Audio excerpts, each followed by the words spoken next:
She didn't wear a uniform with stars, no polished armor, no medals to catch the light. Just a simple white field jacket, stained with a dozen people's blood but never her own. Ava Vance walked through battlefields the way most people walk through markets, weaving between chaos with a satchel of bandages and a scanner no one else could figure out how to calibrate. She wasn't assigned to any elite command or shadow operation. Not officially. On paper, she was just another medic, one of hundreds of volunteers embedded on the front to soften the edge of war. But the paper never told the truth, especially when that truth could ignite a fire no admiral dared to control. She'd requested anonymity the day she enlisted. No rank transfer, no bloodline privileges, no fanfare, just a name on a form and a pulse. Her supervisors thought it was a clerical error. They tried to correct her profile twice before someone high up sealed it with a clearance tag no one wanted to question. She became invisible in the system, which,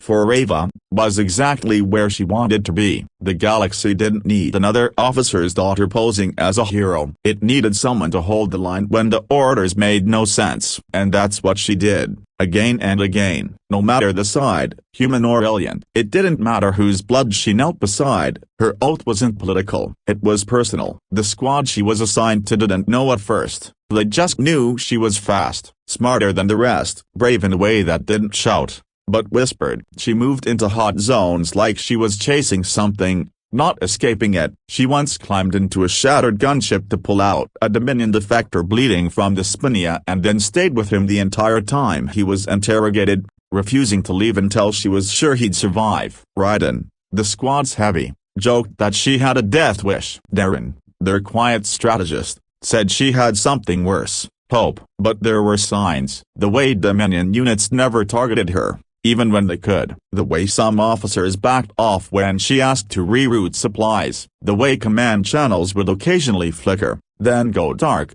the moment she spoke into them. Little cracks in the illusion. Hall once tried to pull her file after a mission where Ava had mysteriously gotten clearance into a sealed evac tunnel, bypassing codes even Hall didn't have access to. The screen locked, then shut down. No error message, no denial, just black. When she asked Ava about it later, all she got was a tired smile and the line, "I just know where the power switches are hidden." And yet, for all the mystery, she never acted like someone important. She made the coffee badly. She complained about the mess like everyone else. She danced offbeat when music played during downtime and called out Darren for folding his ration wrappers into tiny squares. If she was carrying a secret, she carried it lightly, until the day she didn't. The moment came quiet, sharp, and absolute. A ceasefire corridor, a Dominion officer, a blade, and her Namia, her full Namia, spoken with intent, like punctuation. The squad didn't have time to process it,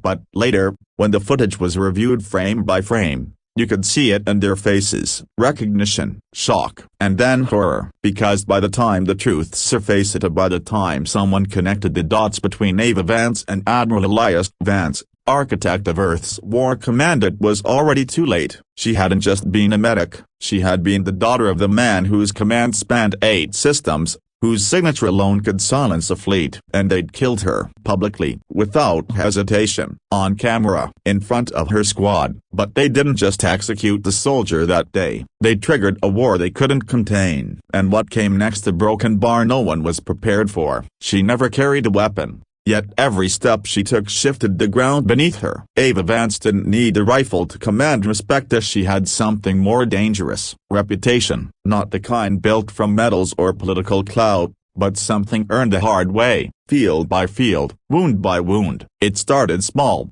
pulling a wounded Marine out of a collapsing trench when the Medrones had written him off. But stories like that don't stay small, they travel faster than orders. Soon, her name wasn't just a logbook entry, it was whispered in triage tents and battlefield command centers. The nurse who worked with bare hands when the automed failed, the medic who crossed no man's land under live fire to reach an enemy child coughing up blood, the human who treated a Dominion scout in secret and never asked for protection in return. She didn't speak about it, never called attention to her actions, but everyone around her felt it. There was a gravity to Ava, a sense that, when she entered the room, Whatever chaos you were in might finally make sense. She didn't yell. She didn't need to. Her presence was the calm between thunderclaps, and her orders when she gave them cut through panic like glass. Her squad followed her not because protocol demanded it, but because her courage made cowardice unbearable. She showed them that even in the darkest spaces of war,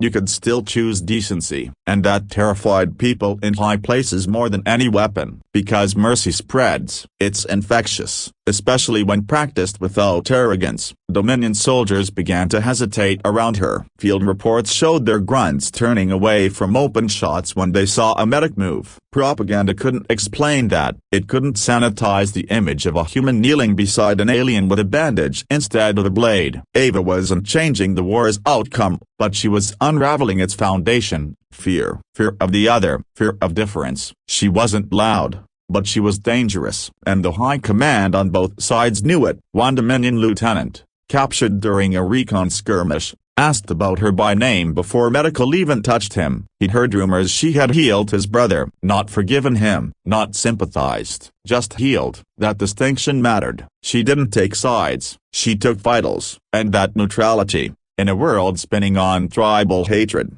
was more revolutionary than any battle plan. It made her a threat wrapped in kindness. Her squad started to notice the weight too. They weren't just protecting a medic anymore, they were guarding a symbol. And symbols invite danger. Darren began sleeping in armor. Raiden stopped leaving her side on rotations. Hall started asking strange questions about security zones, like she was preparing for something unspoken. Because they felt it coming, not in orders, in silence. A stillness before a wave. Ava acted like nothing had changed, still patched wounds with her usual quiet sarcasm, still complained about the rations, still fixed that damn coffee machine every time it shorted out. But her eyes were always moving now, watching exits, watching people, like she knew she had been noticed, like she knew she had become more than just a name. She had become an inconvenience, and in a galaxy built on binary conflict, being inconvenient is more dangerous than being deadly. So she doubled down, took harder assignments, deployed closer to the front. She believed in what she was doing too much to stop. Even when Darren quietly pulled her aside and said,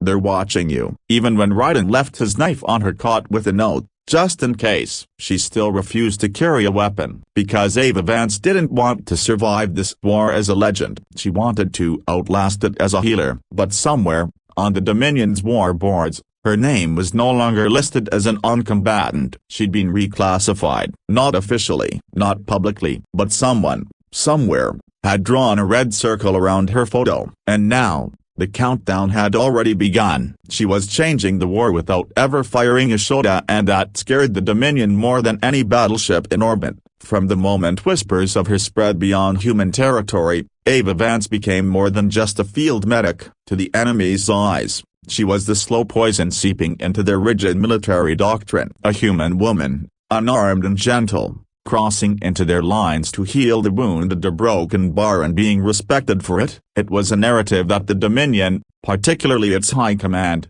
could not afford to let spiral. Because fear is their engine, obedience, their lubricant. And in Ava's quiet defiance, her compassion, her refusal to see enemy in a dying fascia, they saw weakness. Worse, they saw inspiration. It began with subtle shifts. Morale reports inside the Dominion ranks grew inconsistent. Some field units were engaging with less aggression. A few even radioed requests for ceasefires, quoting some vague medic's law they'd overheard. Dominion tacticians began noticing signs of hesitation during strikes where she was rumored to be operating. You could almost hear the panic behind closed doors. What began as a lone medic's moral stance was becoming a psychological infection, one they couldn't cure with orders or punishment. Ava wasn't just healing soldiers, she was warping the emotional fabric of battle. She was teaching even the enemy that not every human was out for blood, and if fear cracked, everything else would follow. For the Dominion's ruling caste of high generals and ideological architects, this wasn't just embarrassing, it was existentially dangerous. Because if their troops started seeing humans as people broken, how long before they questioned everything else? The propaganda, the hierarchy,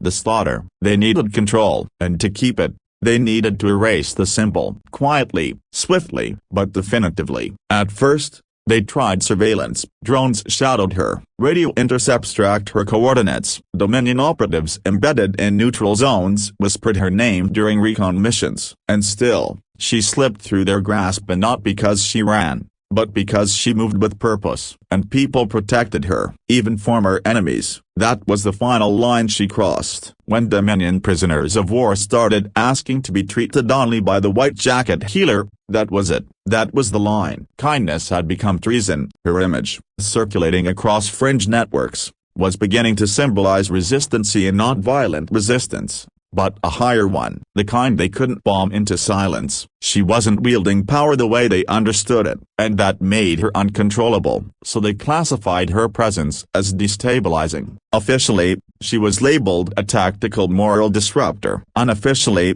she was marked for neutralization. It wasn't war anymore, it was clean up, eliminate the variable, send a message, not just to the humans, but to their own people. Compassion is dangerous. Empathy is weakness. Look what happens when you let it grow. The plan was simple. Cut her off during a ceasefire op. Use the guise of diplomacy. Make it look justified. Control the narrative before it reached the stars. But what they didn't understand was that Ava Vance wasn't just a person anymore. She was Astaria, a viral, breathing story, and killing her wouldn't erase that. It would amplify it, like trying to stomp out a spark on a field of dry grass. They believed they were silencing dissent. They believed that by executing a healer in front of her squad, they would remind humans of their place and break their morale. But they were wrong, because fear can be a weapon, a broken bar, but so can grief. And when her blood touched the ground that day, they didn't just kill a nurse, they lit a fuse. Under a fragile ceasefire flag, in a supposedly neutral corridor, the moment unfolded like a staged performance written by tyrants and fueled by fear. Ava stood there, surrounded by her squad, hands unarmed, posture calm. When the Dominion officers descended, it wasn't a raid, it wasn't even chaos, it was calculated theater. The kind of moment designed to be remembered not just by witnesses, but by cameras, by war rooms, by every soul across the galaxy tuned into the feed. The Dominion wanted symbolism, and they knew exactly what they were doing. The setting was quiet, the sky above that fractured desert clear, and in the middle of it stood the medic who had made herself a threat without ever lifting a weapon. Ava didn't resist. She looked at them, eyes steady, not pleading, not afraid, just resigned, like someone who had read the last chapter and accepted the cost. Her squad didn't understand at first. It was a diplomatic corridor, a humanitarian zone. There were rules, ancient, sacred rules even between enemies. You don't touch the medics, you don't spill blood on white coats. But then, the blade was drawn, slow and deliberate, as the Dominion officer read a charge that sounded more like a threat than a sentence. Moral destabilization, collaboration with the enemy, unauthorized manipulation of frontline assets. Ava didn't blink, and her team, frozen. They reached for weapons, but the ceasefire had handcuffed them. Protocols blared in their minds. Orders screamed at them to stand down. Cameras recorded their inaction like a cruel joke. One of them shouted her name, another begged. But Ava, in that final moment, simply turned toward her squad with a calm that cut deeper than any blade. Then it happened. A single, clean strike. No spectacle, no bloodbath, just precision. The Dominion knew what they were doing. They weren't killing a soldier, they were assassinating an idea. Ava's body dropped in front of the team she'd bled beside. Her hair spilled across the dirt. Her badgia chipped. Cracked medic's insignia rolled into the dust. The silence that followed was not peace, it was vacuum. Grief didn't come with screams. It came with stillness, with lungs refusing to breathe, with hands clenched so tight the nails cut skin. Her team didn't move, couldn't, and that was the point. This wasn't just an execution, it was a statement, a message sent through every Dominion channel and leaked across human lines. This is what we do to hope. And in command centers across the systems, generals stared in horror. Analysts paused. Entire briefings stopped mid-sentence, not because it was unexpected but because it was unprecedented. A healer had been murdered, unarmed, in full view of the world. The implications rippled faster than bullets. The Dominion wanted to frighten the humans, to make them cower, but instead, they cracked something far more dangerous: restraint. Back in the field, Ava's squad wasn't thinking of retaliation yet. They were thinking of her voice,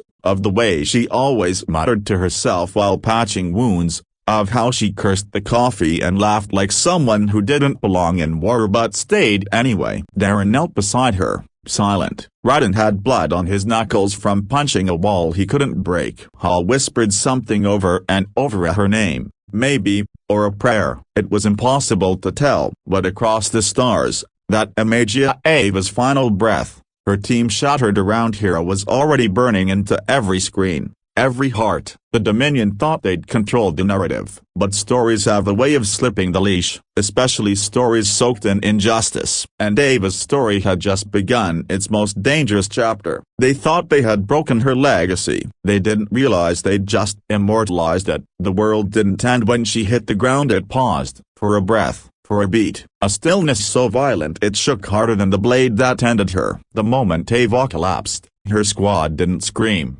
didn't charge, didn't fire back. They couldn't, not because they lacked the will, but because the inhibitor field locked them in place. Paralyzed in armor built to protect peace, now used to witness betrayal. The Dominion's enforcers walked away with surgical coldness, stepping over the blood like it meant nothing. But behind them, standing frozen in agony, her team of Darren, Hall, Redita stood at the edge of grief, teetering on a line that once marked soldiers and now marked something far more terrifying. There's a kind of emotional collapse that doesn't look like chaos, it looks like nothing. It's a helmet that stays too still, a hand that doesn't lower, a body that doesn't kneel because it refuses to believe what it's seeing. And that's where they stayed for minutes that felt like hours. Darren couldn't take his eyes off here, his commanding officer, his friend, the only person who'd made this war feel survivable. Ryden's breathing overloaded his suit's filters, and he didn't even notice. And how a broken bar, she whispered something,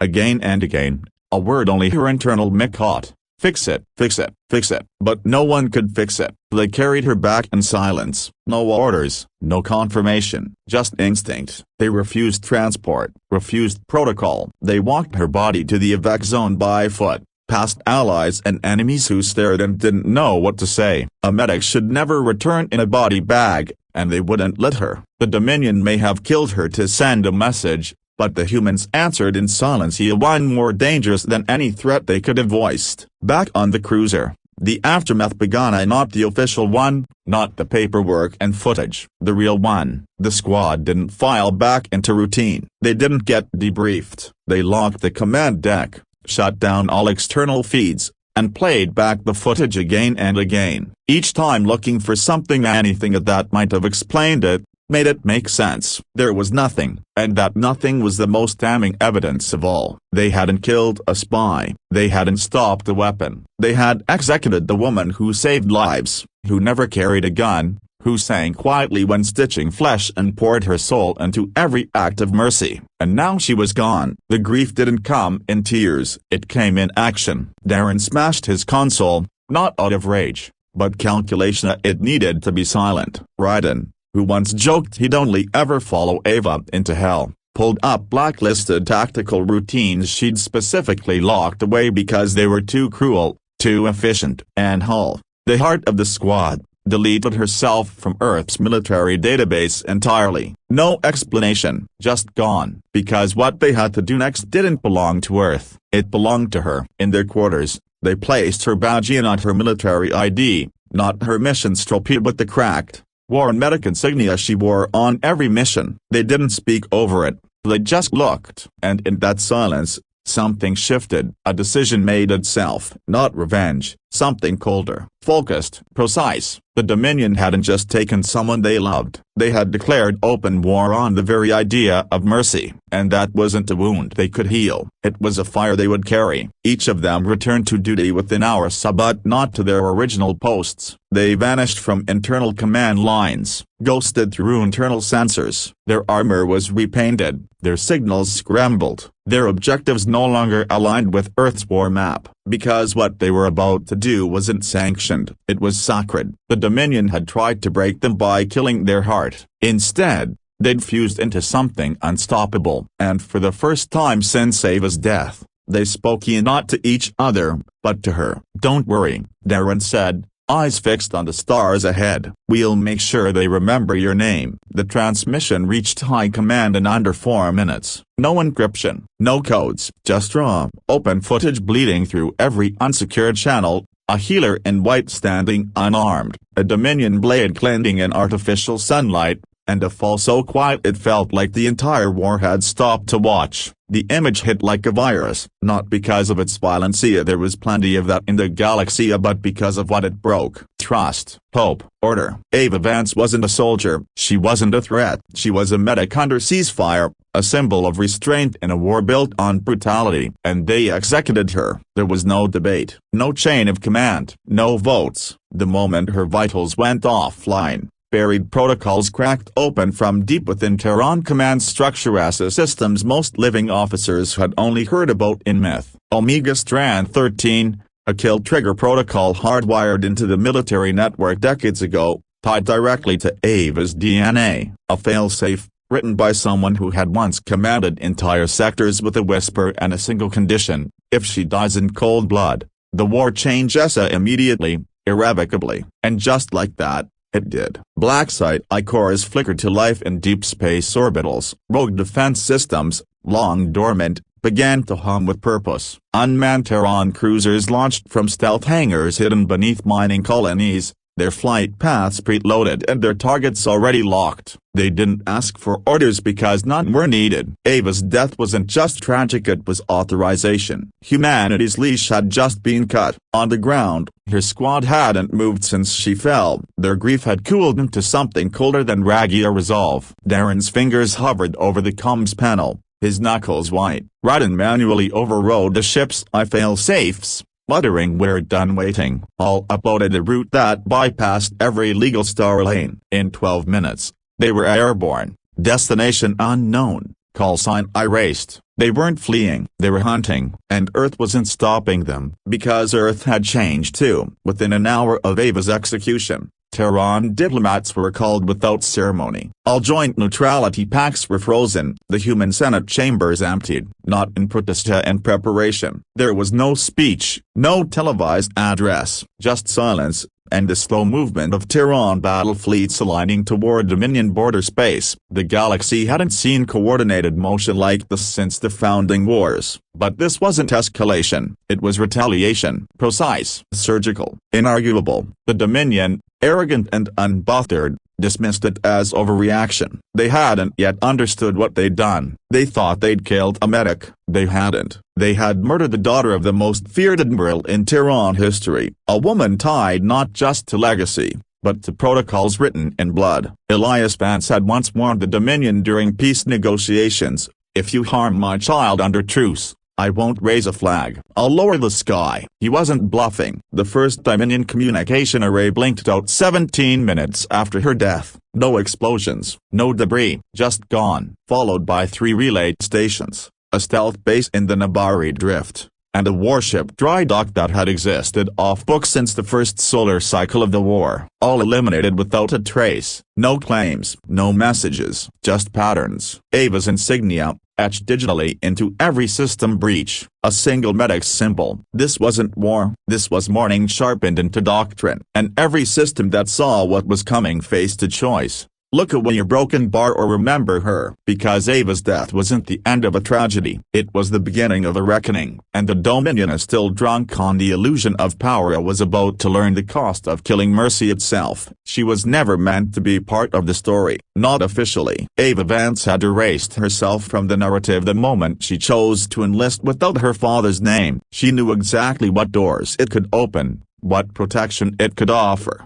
and more importantly what kind of target it painted on her back. That's why she signed up as a medic, not a strategist. That's why her file was scrubbed, her biometrics redirected, her access limited to field-level support. She wanted to be useful without being seen. And for a while, it worked. For a while, she was just another medic with a fast hand and too much courage for someone without a gun. Until the day her pulse dropped, and a fire that had been sleeping inside the Terran military machine was forced awake. The Dominion believed they had calculated the risk. Her presence in the neutral zone had been flagged, her activity logged, her transmissions intercepted. They had studied her behavior, noted her effect on their soldiers, and assumed she was just another piece of soft resistance, disruptive, yes, but containable. In their arrogance, they mistook her restraint for fragility. They saw a woman kneeling beside the wounded and believed her death would demoralize the humans. They thought they could shape the narrative,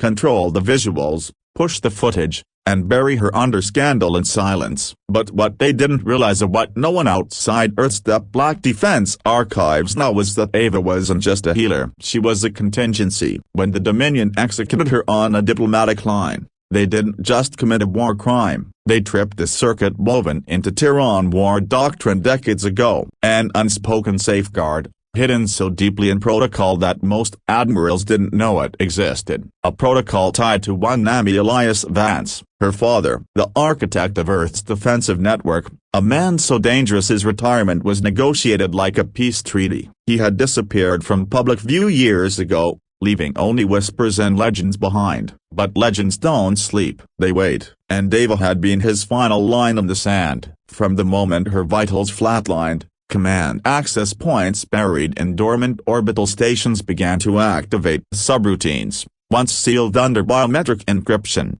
unfolded silently into action. A dormant Iran Air Europa began waking up, its name encrypted with 3 letters. Ava. No fanfare, no announcements, just movement. Earth's High Command didn't issue orders. They didn't need to. The machines already knew what to do. Because this war had never just been about diplomacy. It had always been about preparation. And Ava's death wasn't a tragedy to be processed. It was a trigger. And the Dominion, drunk on its own illusion of control, had no idea what they'd awakened. Within hours, human fleet positions shifted dramatically, not toward invasion but strangulation. Supply lanes were quietly severed, communication buoys blinked out, intelligence blackout spread through Dominion sectors without a single shot fired. What began as grief turned into velocity, a silent, relentless, not because Earth wanted revenge, because Earth had promised it would never let the galaxy forget what happens when mercy is murdered. The Dominion believed humans would fold, or,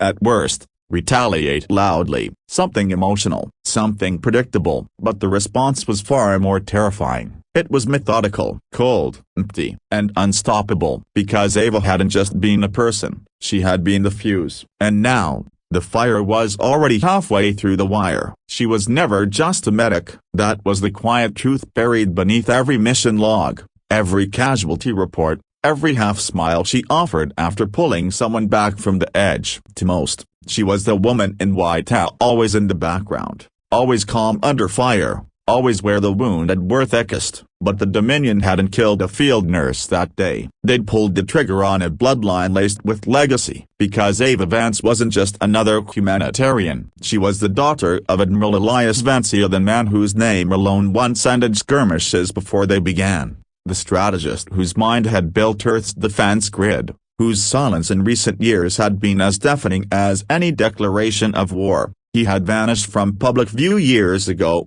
retreating into classified halls and off-record installations, leaving behind nothing but encrypted war doctrine and rumors. But Ava carried his shadow with her. Even if she never used it, she'd walked through the war refusing every shortcut his name could have offered. No special treatment, no armor with markings. She scrubbed herself clean of human, not because she was ashamed, but because she believed her own hands had to earn their worth. Her squad didn't know. No one did. That was the point. She wanted to be just Ava, but the systems didn't forget. Her DNA was still hard-coded into Terran defense contingencies, and that meant when she fell, especially the way she did, those systems woke up. She'd been implanted with an Omega-class emergency trigger, not as protection, but as a signal. A dead man's switch, buried in her own biology. If she died outside combat, under terms of truce, it would activate. And that trigger didn't just alert Earth, it unlocked something far older than revenge. Deep in the archives of Terran High Command,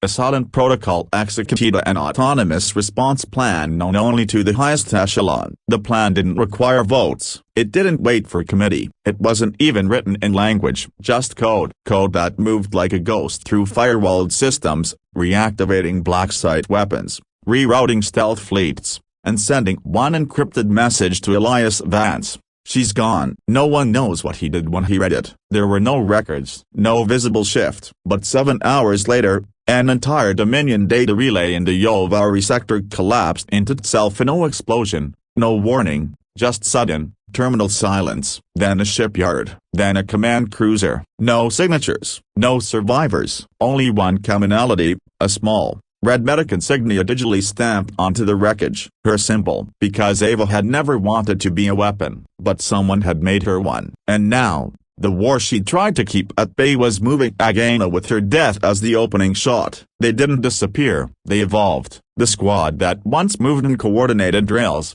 joked in the mess, and argued over tactical routes now existed in a different frequency altogether, off the books, off the radar, and far beyond the scope of Earth's command. After Ava's death, no orders were issued, yet somehow, everyone in her unit knew exactly what to do, not out of vengeance, not even out of rage, but because something fundamental had shifted. Ava had been the reason for staying human in a war that rewarded cruelty. She was the one who patched them up, reminded them why the fight mattered, made them laugh when the galaxy felt unspeakably bleak. When she died murdered without cause, stripped of dignity, her blood spilled across neutral ground. They didn't just lose a comrade, they lost the soul of their mission. And without a soul, rules no longer applied. In the days that followed, their names vanished from Earth's deployment logs. Their comms went silent. Surveillance systems registered their bio-signs, then promptly lost them again. It was as if they'd ceased to exist until Dominion outposts began going dark. Not leveled, not bombed, just a broken bar quiet.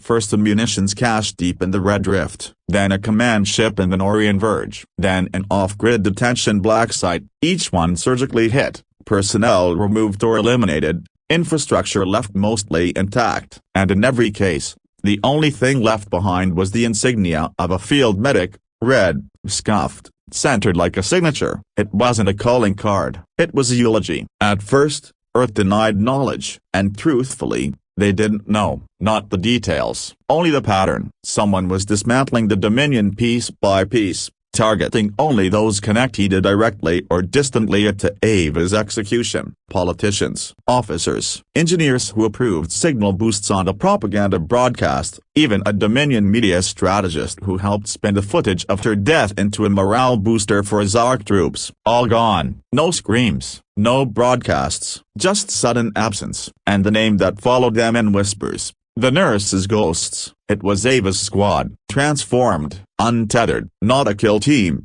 not terrorists or something else, an idea with blood in its veins. They weren't destroying the war, they were rewriting its terms, and people noticed. Dominion defectors left coded messages asking to join them. Civilians once afraid to speak her name began painting it in alleys and starport walls. For Ava, they wrote, "She heals us still." Even soldiers hardened by years of brutality began to feel the shift. Ava's death had been a flashpoint, but her squad became the movement. And they weren't looking for headlines or martyrdom. They didn't make demands. They just acted, quiet, clean, relentless. Each operation a message, not to the Dominion's strength but to its lie. The lie that killing one human healer could break a people's will. But Ava hadn't been their weakness, she had been their reason. And now, her squad was the edge of that reason sharpened into silence. The footage didn't need subtitles. The galaxy understood what it saw. A woman in medical whites, hands raised in peace, struck down mid-sentence. No warning, no resistance, just the soft thud of a body collapsing under a sky that was supposed to protect her. What the Dominion meant as a message of dominance quickly mutated into something uncontrollable, broadcasted through their own propaganda channels. Her execution wasn't seen as an act of strength, it was seen for what it truly was, the murder of a healer, an on-combatant. And the galaxy, fractured, jaded, exhausted by war, did something the Dominion never predicted. It listened. Independent systems, long comfortable on the sidelines, started to shift. Not politically, emotionally. Ava's death pierced through the noise of treaties and border disputes, cutting straight to something primal, empathy. This wasn't the soldier dying in combat. This wasn't a strategist caught in the blast of their own ambition. This was a nurse, someone who had knelt over friend and enemy alike, someone who carried no weapon, who patched wounds in the dark,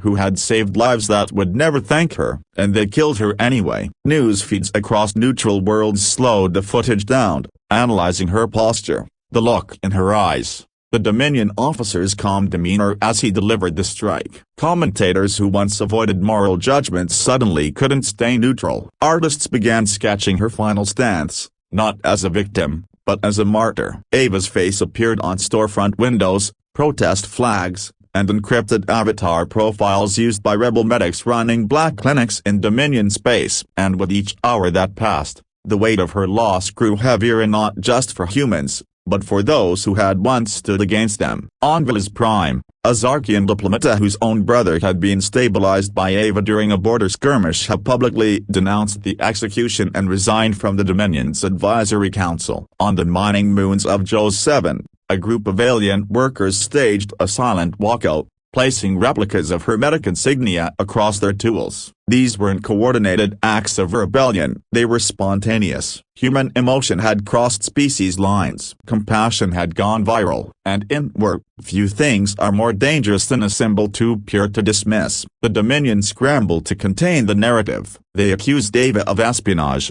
fabricated accusations of medical sabotage, even doctored footage to suggest she had drawn a hidden blade. But the damage was already done. Truth, once seen, cannot be unseen, and the truth was burned into billions of eyes. They executed a woman who posed no threat. They killed the very idea of peace with the camera rolling and assumed no one would care. But they were wrong. What they didn't understand, or what they never understood, was that Ava Vance's real weapon wasn't a gun or a fleet. It was grace. Grace under fire. Grace in the presence of brutality. And grace, when lost, becomes fury in the hands of the forgotten. Her death didn't end anything. It started everything. It started with the whisper and ended with a war cry. At first, they were just a squad of ghosts shattered by grief, lost in protocol, quietly slipping into the shadows after watching the one person who gave them purpose fall without honor. But grief has a strange alchemy. It corrodes hesitation and sharpens conviction. And over time,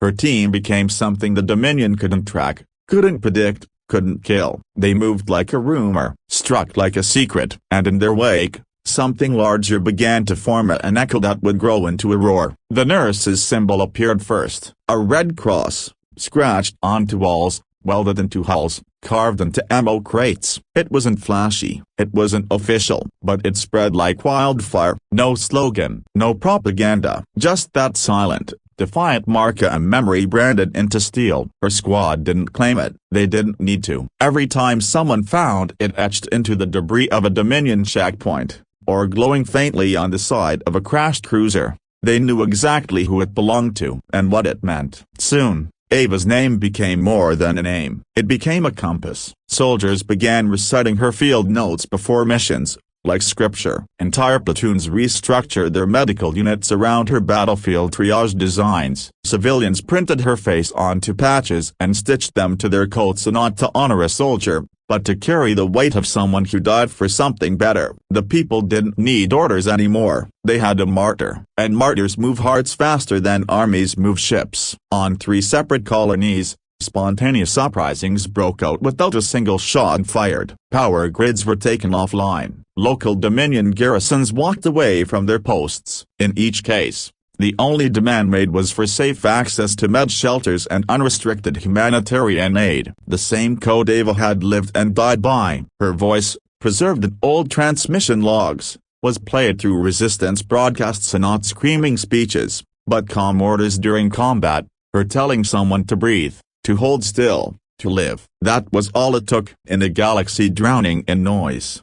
Her quiet had become sacred. The Dominion tried to stomp it out. They labeled her a traitor, burned the murals, jammed the comms, but it didn't matter, because symbols don't need bandwidth. They live in silence, in the pause before a soldier pulls a trigger, in the medic who refuses to leave the wounded behind, in the enemy who lowers his weapon when he sees that patch and remembers the human who saved his cousin. Ava had become the space between fire and forgiveness, and her squad, they were the flame. They didn't ask for credit. They didn't even take names. They moved between systems like whispers and smoke, striking only when it mattered, always in her name. And with every act of precision, every mission that spared the innocent and ended only the guilty, more systems began to believe. Not in Earth, not in the war, in her. A single fallen medic had changed the shape of resistance, not by fighting, but by showing what it meant to heal in a world built to break. And now, everywhere the Dominion looked, they saw her shadow. Because Ava Vance didn't just become a symbol, she became the cause. They used to be nameless, ordinary, forgettably a single medic and the squad she stitched back together more times than Command ever logged. But after Ava's death, after the broadcast that turned her final breath into a galaxy-wide reckoning, everything changed. Her squad didn't just survive, they transformed. What once was a team of frontline soldiers became something far more dangerous. A legend. And legends, when born from blood and silence, don't fatty they burn. The Dominion had intended to end a threat by killing a nurse. Instead, they created a symbol so powerful, it unified fractured outposts, reignited old alliances, and inspired entire populations to turn their grief into resistance. It began with one strike, just one, a coordinated attack on a Dominion fleet yard, pulled off without warning or casualties beyond the guilty. No survivors spoke, no soldiers claimed it, but in the wreckage, scorched into the side of a command terminal, was her insignia, the medic's symbol. From there, the pattern repeated. One Dominion war satellite after another went dark. A tactical relay station disappeared without a sound. An elite recon unit,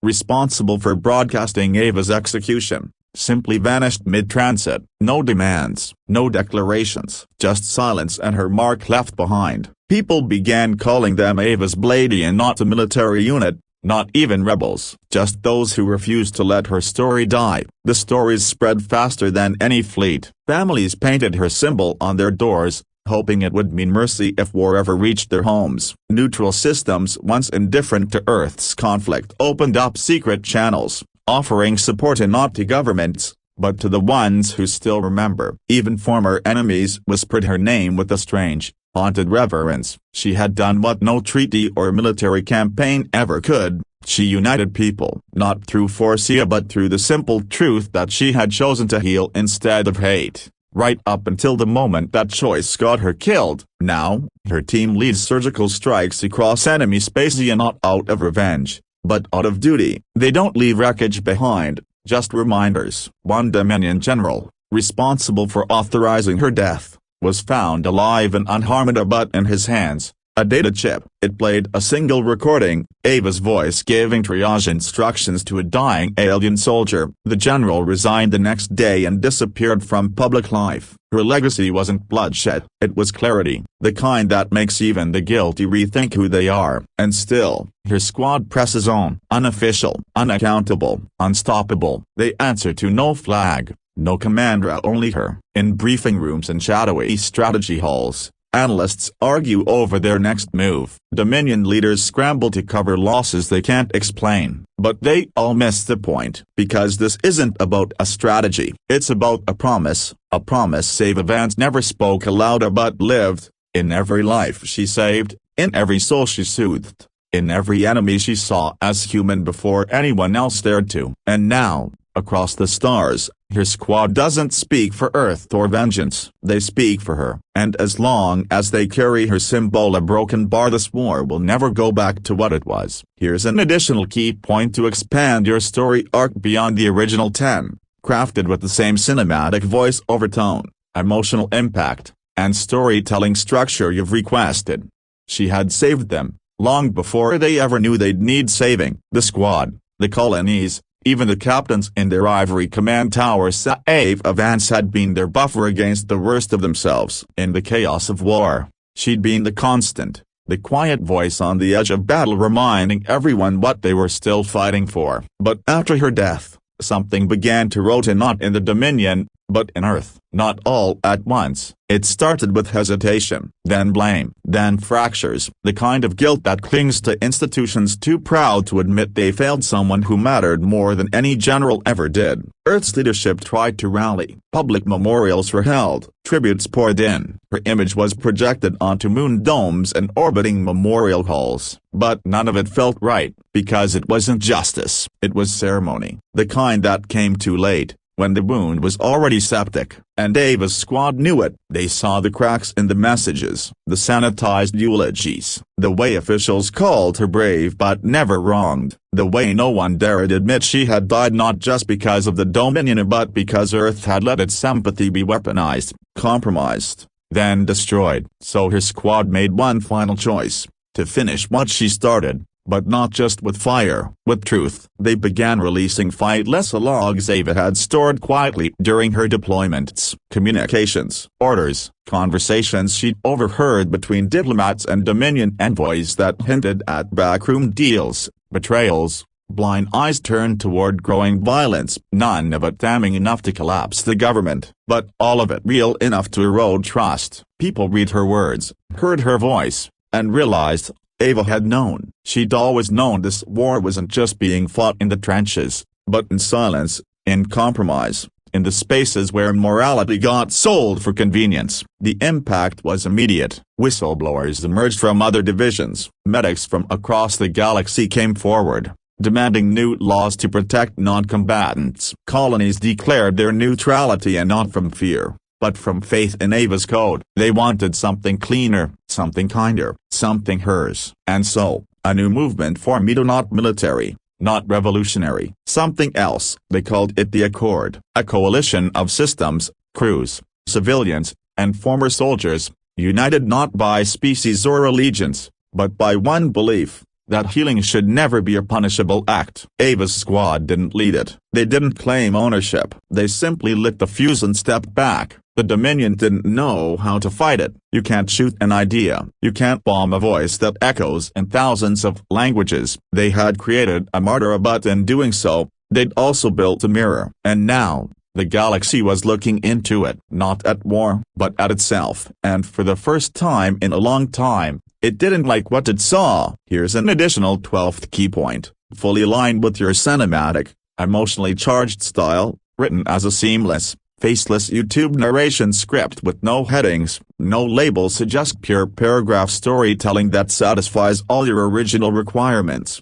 They called it Mercy Protocol Failure. That was the official term buried in the after-action report, as if those three clinical words could account for the reality that played out on every screen across every system that still had the courage to look. Ava Vance didn't die in the chaos of war. She didn't fall in crossfire, didn't perish in a collapsed bunker, didn't bleed out alone in the wreckage of a failed med drop. She was executed publicly, deliberately, silently, and somewhere deep inside Earth's fractured political machine, that truth became too big to carry. So they renamed it, reframed it, reduced it to technical jargon. But you can't anesthetize a wound that never closes, not when it's still bleeding across the soul of a species. What they didn't realize was that Ava had left more than memories behind. She left records, writings, unsent voice memos, entire journals coded and hidden beneath the surface of her field logs, words that peeled back the polished metal of war and exposed the raw nerves beneath. Not battlefield stories, but reflections, frustrations, doubts, questions like, why do we treat wounded prisoners differently? Why does diplomacy wait until after the dying is done? Why do the healers always have to choose between orders and ethics? Her squad found those entries after she was gone, and in them, they found not only her thoughts about their orders, not tactical blueprints, moral ones. She hadn't written a strategy. She had written a conviction, a blueprint for a new kind of resistance, one that fought without cruelty, one that didn't seek to replace power, but to remove the need for it entirely. It wasn't a dream, it was a plan, a roadmap etched in the words of someone who had seen the worst of war and still believed there was a way back from it. And so, in the quiet shadows of black zones and abandoned comrades, her squad began distributing those writings, not through official channels, through whispers, through bootleg frequency beacons, through stories wrapped in fiction, so the message would slip past Dominion firewalls. They didn't need to ask people to listen, they just needed to let her speak. What followed wasn't revolution, it wasn't even rebellion, it was a remembering, of what the war had cost, of who had been sacrificed, of what was still worth saving. Dominion defectors didn't just leave their posts, they carried her words with them, scrawled on scraps, embedded in tattoos, broadcast in code across trading routes, and every time her voice played,